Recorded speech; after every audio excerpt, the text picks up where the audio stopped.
You think white people in this country, and I'm talking about non-segregationists, people devoid or thinking they're devoid of racism, do you have any idea of what they want the Negro to be in America? Well, it depends on the level that we are talking here, because I think you have to make a distinction between the people who are genuinely and absolutely committed in the white community on the question of racial equality. And I must confess that I think they're in a very small minority.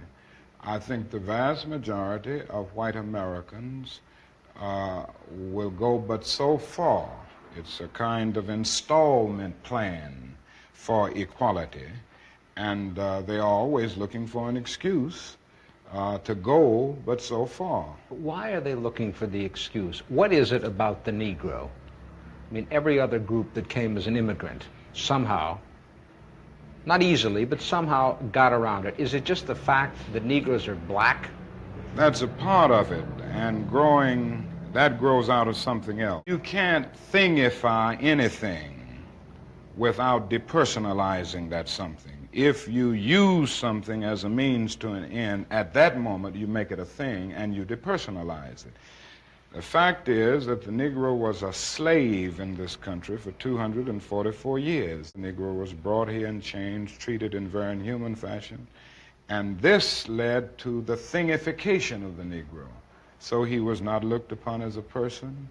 He was not looked upon as a human being with the same status and worth as other human beings. And the other thing is that human beings cannot continue to do wrong without eventually rationalizing that wrong. So slavery was justified morally, biologically, theoretically, scientifically, everything else. And it seems to me that white America must see that no other ethnic group has been a slave on American soil. That is one thing that other immigrant groups haven't had to face.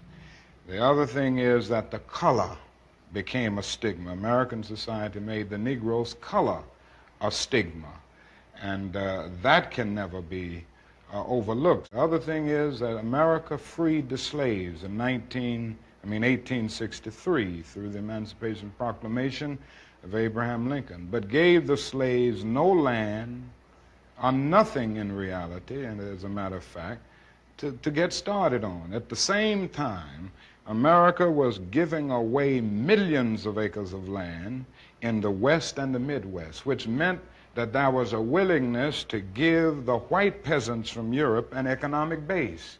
And yet it refused to give its black peasants from Africa, who came here involuntarily in chains and had worked free for 244 years, any kind of economic base. And so emancipation for the Negro was really freedom to hunger. It was freedom to the winds and rains of heaven. It was freedom without food to eat or land to cultivate, and therefore it was freedom and famine at the same time.